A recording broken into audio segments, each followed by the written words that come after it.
ಈಗ ತಿರುಪತಿ ತಿಮ್ಮಪ್ಪನ ದೇವಸ್ಥಾನಕ್ಕೆ ನಾನು ಯಾವತ್ತೂ ಹೋಗಿಲ್ಲ, ಇನ್ನೂ ತನಕ ಹೋಗಬೇಕಲ್ಲಿ. ಅಲ್ಲಿ ಅದೇನೋ ಆಧಾರ್ ಕಾರ್ಡ್ ಕೊಡ್ಬೇಕಂತೆ. ಆಧಾರ್ ಕಾರ್ಡ್ನಲ್ಲಿ ಅಂದರೆ ಅನ್ಯ ಧರ್ಮದ ವ್ಯಕ್ತಿ ಬಂದರೆ ಮುಸ್ಲಿಂ ಅಥವಾ ಕ್ರಿಶ್ಚಿಯನ್, ಈಗ ಕ್ರಿಶ್ಚಿಯನ್ ಕೆಲವು ಹೆಸರುಗಳು ಹಿಂದೂ ಹೆಸರುಗಳೇ ಇರ್ತವೆ, ನಡ್ಕೊಂಡು ಹೋಗ್ಬಿಡುತ್ತೆ.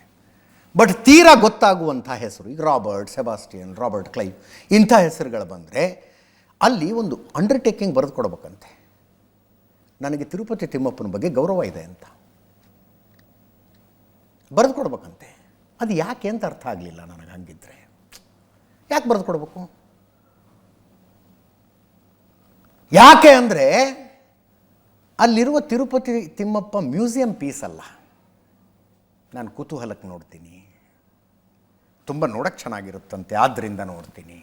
ಮ್ಯೂಸಿಯಂ ಪೀಸ್ ಅಲ್ಲ ತಿರುಪತಿ ತಿಮ್ಮಪ್ಪ, ತಾಯಿ ಚಾಮುಂಡೇಶ್ವರಿ ಕೂಡ. ಮ್ಯೂಸಿಯಮ್ಮು ಅಲ್ಲಿ ಎಲ್ರಿಗೂ ಅವಕಾಶ ಇದೆ. ಅಲ್ಲಿ ಯಾರು ಈ ಧರ್ಮದವನು ಬರಬೇಡ, ಆ ಜಾತಿಯವನು ಬರಬೇಡ, ಆ ನಂಬಿಕೆಯವನು ಬರಬೇಡ, ಇಲ್ಲ. ಅದೊಂದು ಕಲಿಕೆಯ ಕೇಂದ್ರ. ಓ ಹಿಂಗಿತ್ತ ಅಂತ ತಿಳ್ಕೊಳ್ಳೋ ಕೇಂದ್ರ ಅದು. ದೇವಸ್ಥಾನ ಹಂಗಲ್ಲ, ಅಲ್ಲಿ ಶ್ರದ್ಧೆ ಮುಖ್ಯ ಆಗತ್ತೆ. ತಿರುಪತಿ ತಿಮ್ಮಪ್ಪನ ದರ್ಶನಕ್ಕೆ ಮುಸ್ಲಿಮರು, ಕ್ರಿಶ್ಚಿಯನ್ರು, ಪಾರ್ಸಿಗಳು, ಯಹೂದಿಗಳು ಬರಬಾರ್ದು ಅಂತಿಲ್ಲ.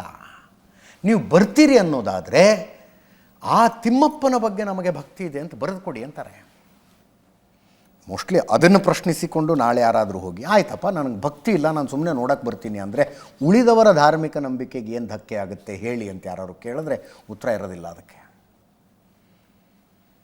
ನಿಮ್ಮ ಮೂಲಭೂತ ಹಕ್ಕಿಗೆ ಏನು ಧಕ್ಕೆ ಆಯ್ತು ರೀ? ಪಕ್ಕದಲ್ಲೊಬ್ಬ ಮುಸಲ್ಮಾನ ಬಂದು ನಿಂತ್ಕೊಂಡು ತಿರುಪತಿ ತಿಮ್ಮಪ್ಪನಿಗೆ ಪೂಜೆ ಮಾಡೋದಿಲ್ಲ, ಸುಮ್ಮನೆ ನೋಡ್ಕೊಂಡು ಹೋಗ್ತಾನಲ್ಲ, ನಿಮ್ಮ ಮೂಲಭೂತ ಹಕ್ಕಿಗೆ ಏನು ಧಕ್ಕೆ ಆಯಿತು? ನಿಮ್ಮ ಪಾಡಿಗೆ ನೀವು ಪೂಜೆ ಮಾಡ್ಕೊಂಡು ಬನ್ನಿ ಅಂತ ಯಾರಾದರೂ ವಾದ ಮಾಡಿದ್ರೆ ಈ ಹೈಕೋರ್ಟ್ ಜಡ್ಜ್ಮೆಂಟ್ ಪ್ರಕಾರ ಆ ವಾದ ಹೋಲ್ಡ್ಸ್ ಗುಡ್, ಆ ವಾದ ಕರೆಕ್ಟ್ ಆಗುತ್ತೆ ಅವಾಗ.